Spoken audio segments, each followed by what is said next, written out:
And so I started off with information governance and policy, and then that morphed into vulnerability management on the IT side. And then during the pandemic is when that really started the genesis mid 2020, started the genesis of we need to build an operational technology program. So it was a quick pivot, but a very illogical pivot into healthcare from finance.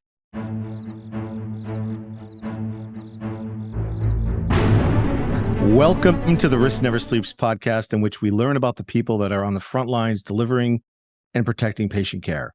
I'm Ed Gaudet, the host of our program, and I am pleased today to be joined by Chris Lau, Director of Operational Technology Security and Risk at Advent Health.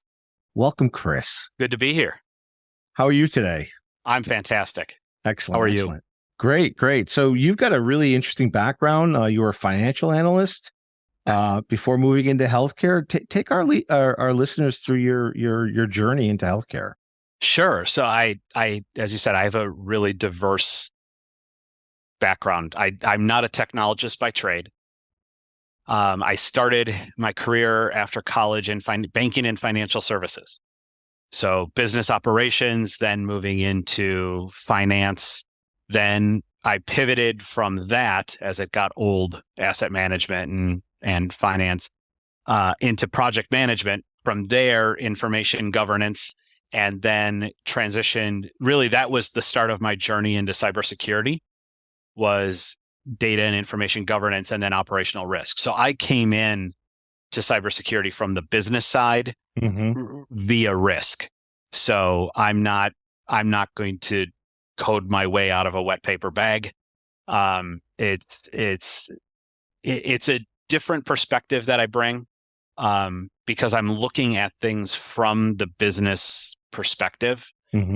So it's a different lens, I guess. It probably makes you a much more of a partner to the business as well, because you understand what their concerns are and how to speak the language. For sure. It's something where if you can speak the language and align what you're doing to the strategic priorities of the organization, that makes a huge difference. I mean, just in building this program for operational technology security, it was a program that Advocate, or before our merger, Advocate Aurora, did not have. So making a proposal, if you will, to do this at the really late stages of a pandemic, you would argue is not good timing. But it really was, because the case that we made was solid, and we used data that was meaningful to the organization, that wasn't grounded in fear or techno speak. It was just a state of, here's the risks that we face, and here's what it could cost us, and here's how we could mitigate that. And take us through some of the details of your program, as much as you can share, obviously, with listeners. Sure. We're under construction. I recently, this past May, I spoke at the SANS ICS Security Summit. You might recognize the diagram behind me, about building a program. And what we did to start with was just to get our feet set and to understand what today looks like. So we called it about establishing a baseline. So as we were, I guess, proposing the program, we were building the infrastructure. So we worked with risk teams at CISA and other places we built now it's a 32-page playbook, but we worked with them to help validate our scoring, to help validate our process, to help validate just the methodology and the steps that we wanted to take. We worked with them for about 6 months. And then as we got funding and approval, we started launching our infrastructure. So I have a small team, but what we really focused was deconstructing the current state and understanding what we're doing well, what our vendor relationships look like, and where we had gaps. And when we saw gaps, what were some of the areas of low-hanging fruit? So we started with medical devices and looked at that, and then spent the last 10 months working on industrial control systems. So both assessments took between the two, like last year, medical devices took about 9 months and industrial control systems took about 10 months. So it's not easy to do because we're going out to sites. We're seeing what the gear looks like, what it does. We're talking with vendors. We're talking with the people who actually touch it and use it and support it. And that makes a huge difference because it takes you from what you think to what is real. So that's where we are. And we are implementing a tool that gives us, it's a passive scanning tool that gives us our inventory. It gives us risk exposure. It gives us metrics that we're starting to report, even to look at asset utilization on the medical device side. Okay. Is it like an order or a simpler? Mitigate. Oh, great. Excellent. And what are some of the similarities that you see between MedTech and the more the industrial control side? Was there points of leverage there that you could pull from? Yes and no. I think there's a far more diverse level of expertise between clinicians, IT, and vendors on the medical device side. I think while it may be a black box to some extent how the vendor manages it, which is easily remedied, there's a lot of similarities and people often are on the same page. With industrial control systems, it can be completely a black box to most people. And an IT mindset does not translate well to OT simply because availability is king, right? We're taught in cybersecurity, the CIA triad, right? Well, with operational technology, it's inverted. Availability is the primary. So learning that, these devices, the average useful life of an industrial control system is 7 times that of an IT system, right? That maybe they're only patched once a year. Some of them might only be patched once every 5 years because of the uptime requirement or other threats that could be masked in there. For example, crypto mining. I know I sound crazy, but when you're talking about systems that have high energy output and are always online, it's somewhat easy to mask that. So that was the big difference. I think vendor support, system knowledge, integration with IT, it felt more robust on the medical device side than the ICS side. Got it. In your organization, where do you report into? Where does OT sit? Is it on the IT side or? I report to the CISO. You do? Okay. Yep. And then a dotted line into clinical engineering to their VP. Got it. So it sounds like the med devices then are on the biotech side, biomed. Yeah. They support them. We're providing the insight as far as vulnerabilities to remediate, protection strategies, prioritization, and we're looking at asset utilization. One of my goals that I've stated, and this is my finance mind at work, is cybersecurity far too often is thought of just as a cost center. And I want to change that frame of reference. And I've communicated as one of my open goals is to become cost neutral by 2026. And how I do that is a blend of cost savings and cost avoidance.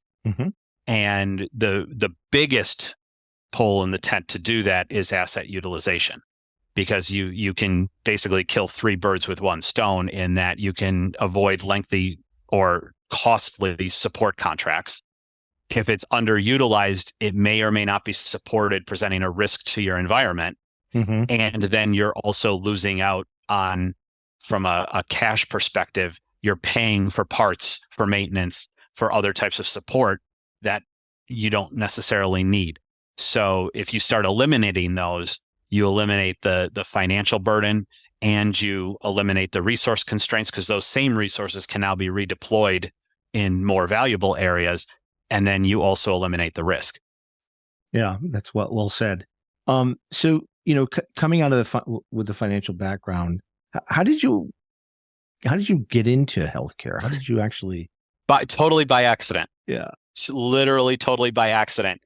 After I left GE, I did consulting for a while. And because of my background, the legacy Aurora leadership team had brought me in originally as a consultant to look at building information governance program.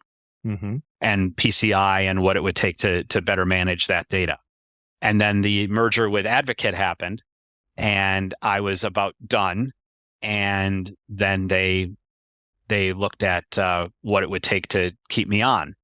And so I started off with information governance and policy, and then that morphed into vulnerability management on the IT side. And then during the pandemic is when that really started the genesis early, or I should say mid 2020, started the genesis of we need to build an operational technology program. So it was a quick pivot, but a very illogical pivot into healthcare from finance. Yeah, it's really, I always find those paths very interesting in terms of how people end up in healthcare in particular, and how how did you find it different from finance?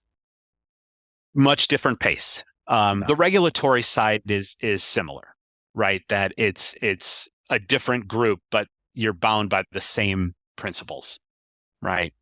The pace is different. You also have a lot more people that have a lot more time in grade, if you will, that they've been here for a long time. And it's more reactionary, I think, where, somebody goes to a trade show. Maybe a physician wants a certain laptop, they want a certain application, and depending on who the physician is, it might be rushed more than maybe it should. Yeah. That doesn't mean that it doesn't happen in banking and financial services. Everybody knows that people have pet projects, but I think just the pace was a lot different. Yeah. Can you talk to the shared mission? I know everyone that comes into healthcare for the first time notices this community and this shared mission that you find only in healthcare, it seems. Yeah, I think that's the biggest positive difference was in financial services and in banking.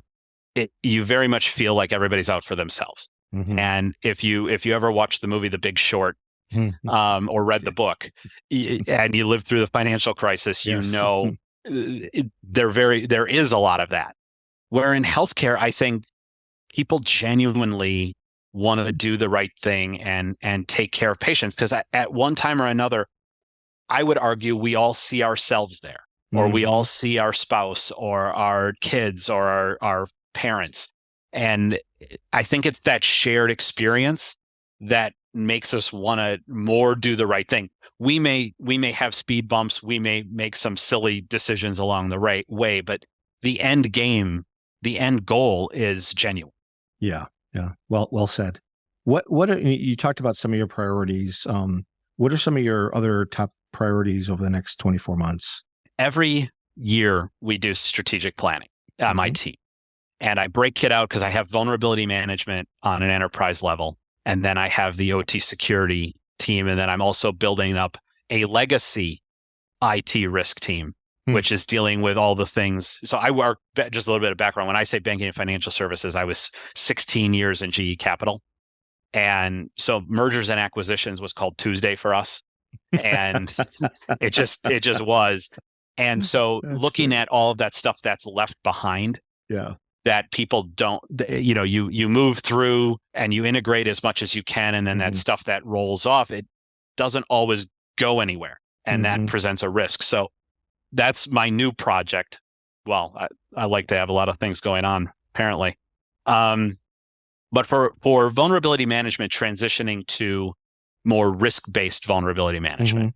So old school, and this is part of my bigger thesis, if you will.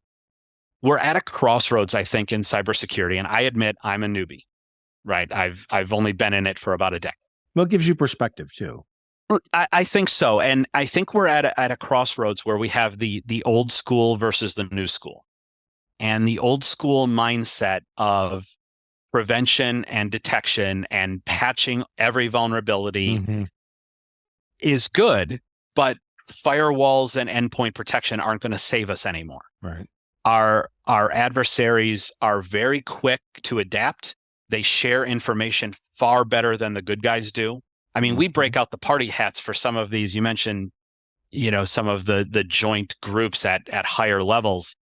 We break out the party hats when we send a letter to Congress. Well, that's a nothing burger. That does nothing. But when was the last time that a health system that did suffer a cyber attack, or even a non-health system that did an after-action review, or where someone could reach out from another health system and say, hey, what were the indicators of compromise that you noticed? What were the anomalies? And share that information and learn from it and get better. We don't do that.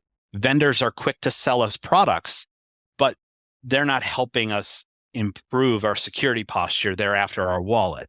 And so I think that's the crossroads. And if we keep spending how we're spending, when I had a note, cybersecurity spending is up 121% from just the pandemic year, right? But cyber attacks are up 314%. So we can't spend our way out of this. So this is a long-winded answer to your question, that I'm trying to change the culture and build a culture on my team where, and it feeds into risk-based vulnerability management, that we need to think more about not prevention, response. Yeah, exactly. Response and minimizing impact. That's right. What does that look like for us? Yeah. No, you're absolutely spot on, because it's not a matter of if, it's a matter of when. And so you're better off spending your resources, which are limited, right, on being able to respond and recover as quickly as possible, so you can get your operations back online.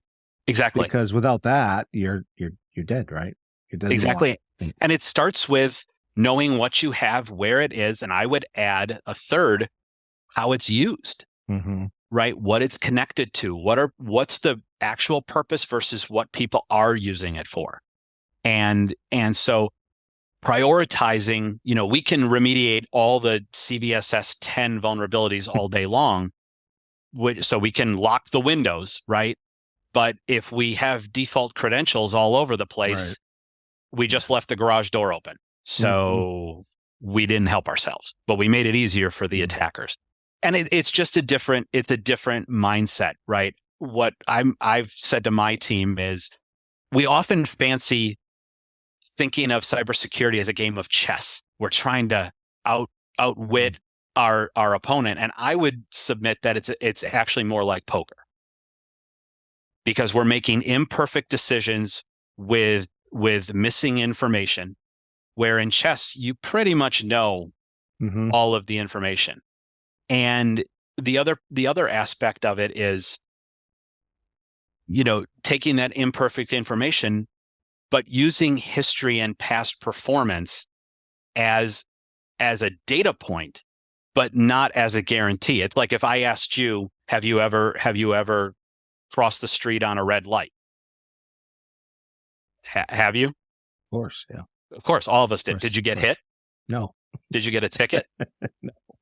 So does that mean you should cross against the light every single time? No. No, exactly. So that's the point of where we're going is, let's put some thought into this. As I tell my guys and girls, you have analysts in your title for a reason.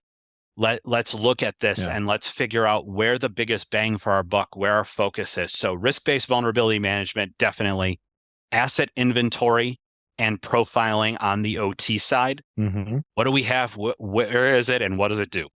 And then lastly, starting ICS risk assessment. So now that we've completed our baselines, we know the good, the bad, and the ugly.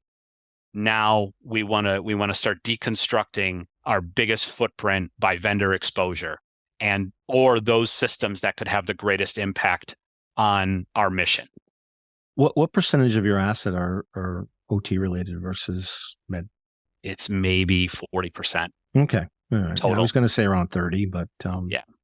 And any concentration in any particular area? Infusion pumps, man. Yeah. That everybody seems to like those. I don't know if it's like they have a favorite on the clinical side, or they just buy them by the gross, but that seems to be the one, and it's harder to pinpoint utilization on. Where the bigger stuff is easier. We're measuring utilization right now on MRIs, CTs, X-rays, and ultrasounds. That's the biggest bang for the buck. But all those infusion pumps, they add up. Well, it's hard to hide the It's hard to hide MRI. a CT. They're bolted to the ground. Exactly. But interesting. How do you think we're doing as an industry post-pandemic? I have a unique perspective in that I was in banking and financial services after the financial crisis. Mm. And if you remember in 2010, banking really had a moment where people didn't trust banks, that people, they did the bare minimum with banks. And I think, just my opinion, in 2023, healthcare's having that same moment post-pandemic. I think we didn't have thought leaders and experts weighing in enough. We let is an arbitrary term, I guess. It got too politicized. And you took a public health emergency and had it become a political talking point, and has eroded a lot of things. Now, can that be repaired? Of course it can. It just takes time. And I think, like anything else, time and service. And I believe that cybersecurity plays a huge role in that, because if you can show that you have a control of your environment, and you can, like we used to say, keep yourself off the front page of the Wall Street Journal, right? If we can, as not just an organization, but as an industry, reduce the amount of presence we have on the front page, right, or the headline of the news, even if it's wrong, you will never see that story retracted. You will never see it amended. Right. And if it is, it's going to be on page 12. Everybody assumes the worst first. And so cyber plays a huge role in that. If we can help work with our leadership and our board to not only invest in the right things, but build scalable, simple, sustainable processes, while having a focus on engaging what I would argue is the largest attack surface, which is humans, customizing training, having things that are relatable to people, but also going out and doing lunch and learns, doing webinars, explaining, cybersecurity is more than phishing. Cybersecurity is everybody's responsibility, and some of it is just a little common sense. Yeah. But it's common sense that people don't necessarily have to know, because if I'm a nurse on the third shift in the ED, I'm worried about saving a patient's life. I'm not worried about a fish, right? So to have them have the same training as someone in IT, maybe not. The second point I'd make on that is just, I think everyone in IT should have a basic understanding of cybersecurity. They don't have to be experts. They don't have to know how all the pieces fit together. But when you're onboarding new assets or you're onboarding new applications, kind of important to know that if it has critical vulnerabilities, something that we may not want to push into the environment. Like let's stop the bleeding. We have enough trouble, and this isn't just healthcare, this is everybody, in managing vulnerabilities and getting things patched consistently, within a 30-day period, let's say, or a 40-day period. Right. To bring new stuff into the environment that already has vulnerabilities, that's just a question of why. And I would argue it's an education aspect that we don't leverage enough as an industry. And where do you find that information? Some of it is just having regular dialogue with these application teams or asset teams. And as you're talking about vulnerabilities like you would any given month, they start to see how there's a correlation between what they're putting on the network and our threat level. Right. And there's going to be stuff. Look, there's many times in cybersecurity, and I'm sure people listening to this that have been in it for a while will agree, you're making the choice between stinks and stinks less. There is no winning option here. It's the lesser of two evils, right? Do I protect this or do I protect that? And we do the best with the limited information that we have, but we can get better information by involving more people in the decision. And maybe decision's the bad word, but involving more people in the process, and not just in our silo, only yell at people when they click the test fish email. right? Yeah. And I think by taking that risk approach too, it's a better foundation. It It is. grounds people in, again, the perspective of the business versus the technology, which I think is always a better approach, quite frankly. It is. And when you start to engage people in the business, not only then do you start to even get a talent pool that you could draw on that maybe as you have open positions, you may not have considered previously. That's right. But now if your cyber team is 100 people and your organization is 1,000 people and you train them appropriately, you just 10x your cybersecurity team. Right. Right. And I know that sounds naive, but because they're not going to deal with technical aspects, but if you again, just like not bringing something on board that is full of vulnerabilities, if you can get people to start thinking, that looks suspicious, I'm not going to touch it, right? You start to protect yourself better. When people know, hey, maybe I should use a password manager instead of a Post-it note on my keyboard. That still happens. Maybe I should lock up my laptop or take it home. Maybe I should just lock it, period. Right.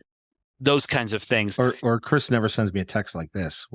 Exactly. And that's all low-hanging fruit. And that's something you can build a nice report card on to go back to the board and say, here's what we're measuring. Here's where we were.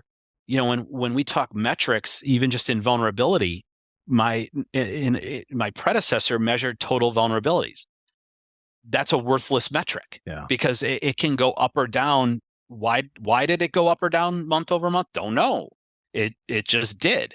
Where we're measuring SLA, how are we in terms of what is required? We're measuring patch efficiency. Out of our critical and highs, what percentage are we hitting? Right, and tracking that month over month. Where do we see default credentials? Where do we see unsupported operating systems, or what's coming around the corner as unsupported operating systems? Because that's then where you can focus your effort and your limited resources to, okay, we know server 2016 is going into support in a couple of years. Let's start talking about that now. I think, 2012 comes end of life this year. Yeah. Memory serves. So you start marshaling resources in a more focused manner instead of playing whack-a-mole, and you're using data to support your decision. Yeah. Technology end of life. What an oxymoron that is. Does anything actually end of life? No, as long as I had a friend that worked in support, and he always said, as long with enough money and enough time, you can do anything. So as long as they can get parts and you still have a wallet, they'll support it. Exactly. One thing, what keeps you up at night? I think what I don't know, and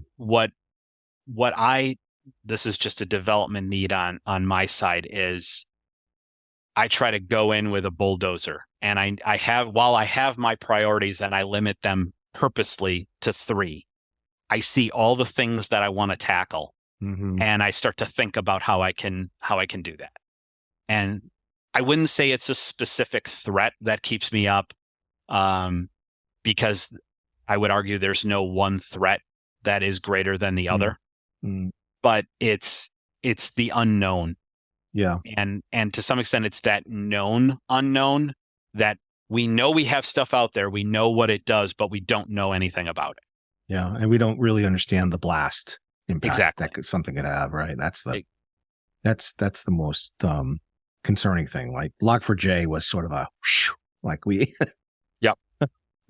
a graze, no one, it was, really and it was hurt. It was a shot across the bow. It was, but now you take an industrial control system, and if someone takes it down or it's not upgraded in it doesn't even have to be a cyber attack. It could just crash. Right.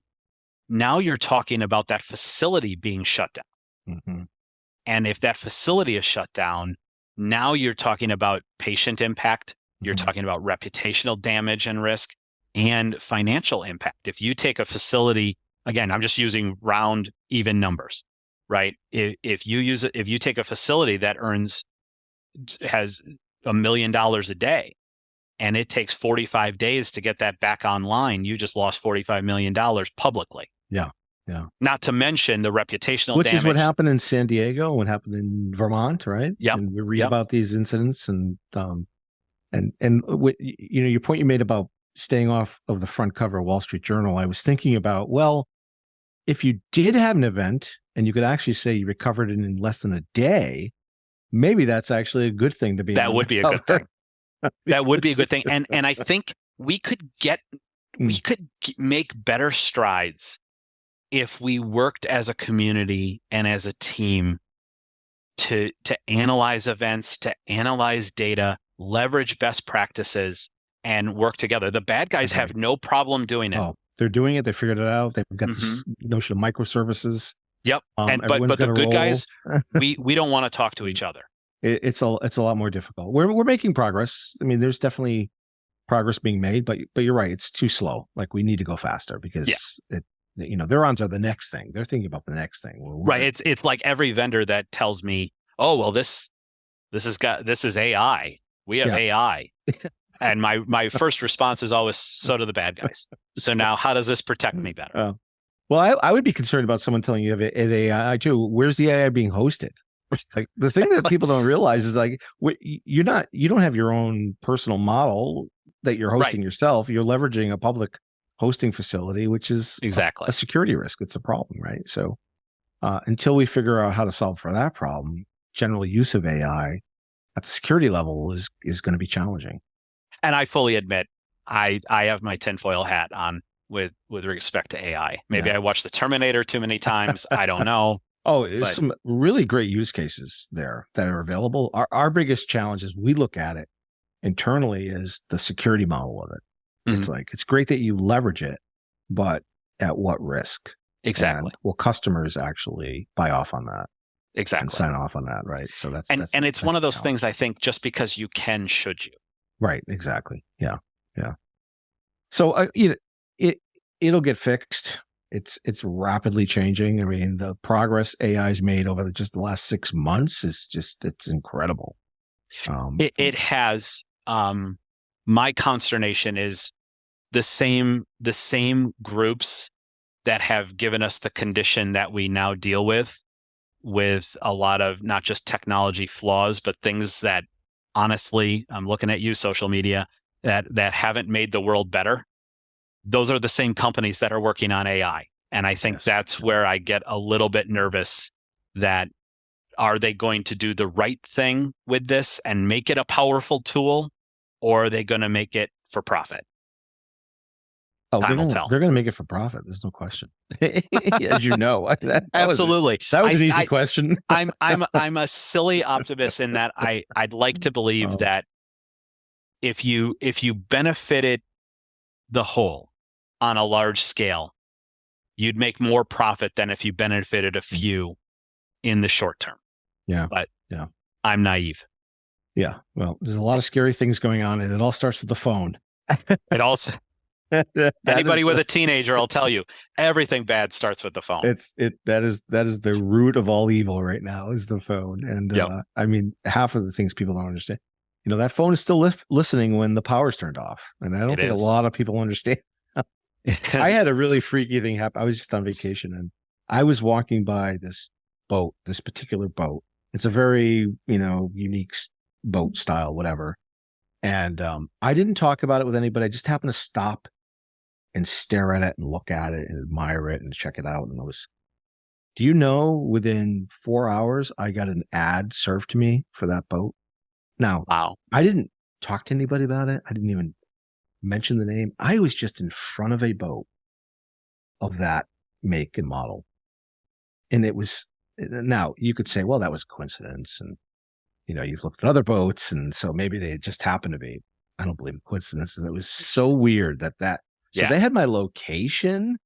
They knew that boat was there, and they were able to actually take those 2 bits of data and leverage that. So it's not just the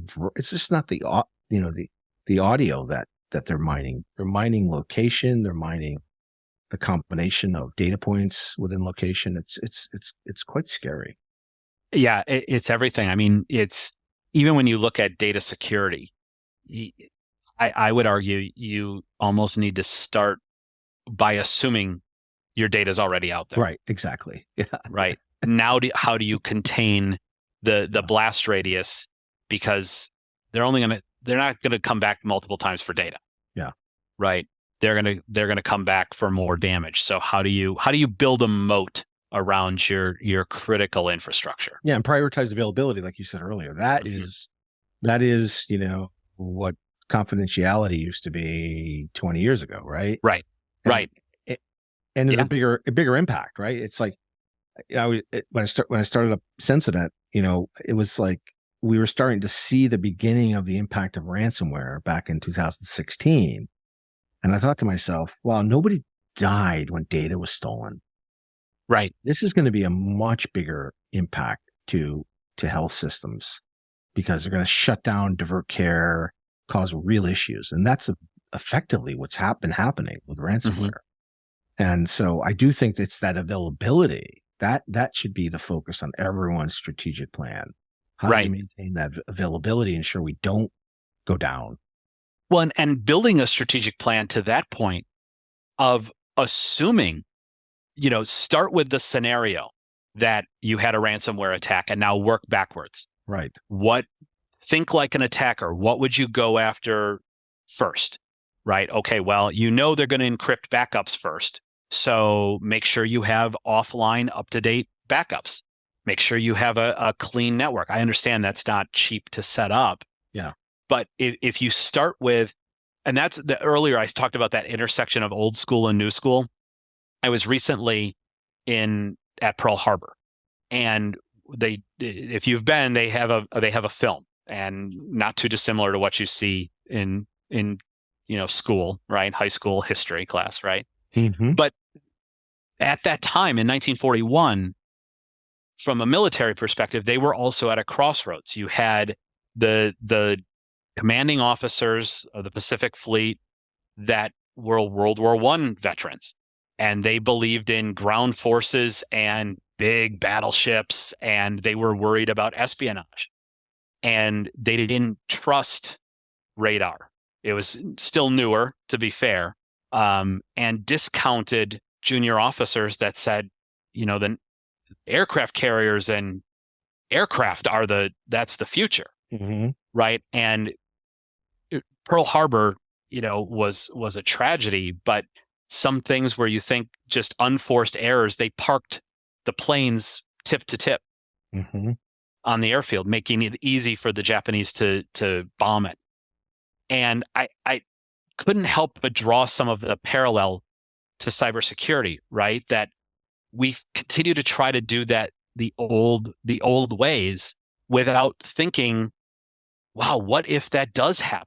Mm-hmm. We're relying on defense as opposed to scenario planning and giving some credence to what could happen. Right. That's right. Yeah, that's a really great observation. We are, I can't believe we're already at running out of time. This has been so fascinating. I have a couple more questions if you have some more time. I absolutely do. Excellent. Outside of what you're doing today, what are you most passionate about? Just learning new things. I've always liked to learn. But outside of just cybersecurity and nerdy stuff, I love trail run. I love getting out in the woods and it's my therapy. It's you decompress. There's no phone around. Right. And you just, it's a way to, it's meditation. It's just you out there, especially I go early mornings and it's really nice. Do you run alone or you have a dog that goes with you? Or? I run alone. Mm-hmm. Occasionally I've seen more than my fair share of deer that they look at me like, what's this strange thing doing out? I did have one time where I came around a corner and ran literally almost into a coyote. So you could say I ran with a dog that day. Otherwise, just by myself, just to kind of collect my thoughts and recharge. Now, do you go outside of where you live, or do you travel? I do. I do some races, and I'll go I'll travel a little bit. Next year is a big race, a trail race in Utah for me. So great. I'm excited about that. Where's that? It's in Salt Lake. Oh, it's Salt Lake? in Salt Lake. Yeah. It's one of the trail series is called UTMB, Ultra Trail du Mont Blanc, and it started as just in Chamonix, France, that would go around and up Mont Blanc. But now they have a global series, and one of the big races is in Utah in July. So I have a couple races between now and then, but that's the big one on the radar. July is Salt Lake. Ooh, that's going to be warm. Climbing a mountain, though. Climbing a mountain. That's true. It'll be more power hiking than running, I suspect. That's very cool. If you could go back in time, what would you tell your 20-year-old self? Don't accept things as they are just because they've always been that way. Mm-hmm. Look for how they could be done better. I love that. Stay curious. Stay curious. Excellent. I would be remiss if I didn't ask you this question, because this is the Risk Never Sleeps podcast. What's the riskiest thing, Chris, you've ever done? Oh, I can name the dumbest thing. Which could be the riskiest. It could be. Well, it probably is. I was playing golf with some friends. This is probably over a decade ago. And we were playing on a course. My buddy had gotten a tee time, and it was a tough course to get on. Mm-hmm. And a thunderstorm came up. And we, despite them blowing the horn, we did not go in. We did stop playing for a period, but we finished our round. Let me put it that way, because we were on 16. So we were going to finish. So, how many people get struck by lightning on the golf course? Yes, and I'm thankful every single day that I can't. Hopefully, you were 20. I was in my 20s. So yes. So maybe you could tell your 20-year-old self, "Don't do that. Don't do that. That was not smart. You could not gone home that night." That's terrific. Well, thank you so much for sharing your experience and your background with our listeners. Any last minute comments or thoughts you'd like to leave people? I think two things. One that I just said: stay curious and challenge. Even if you built the process, look at it new with fresh eyes and ask, if I were to redesign this, would I do it the same way? And the second thing is, be comfortable with imperfect information. Treat it like you're playing poker, not chess. Mm-hmm. And learn to adapt using past experience as a data point, but also leveraging the business and the strategic goals of the organization and where you want to go with your program as other data points, not just relying solely on technology. That's great advice and great way to end. This is Ed Gaudet from the Risk Never Sleeps podcast. And if you're on the front lines protecting patient safety, remember to stay vigilant, because risk never sleeps.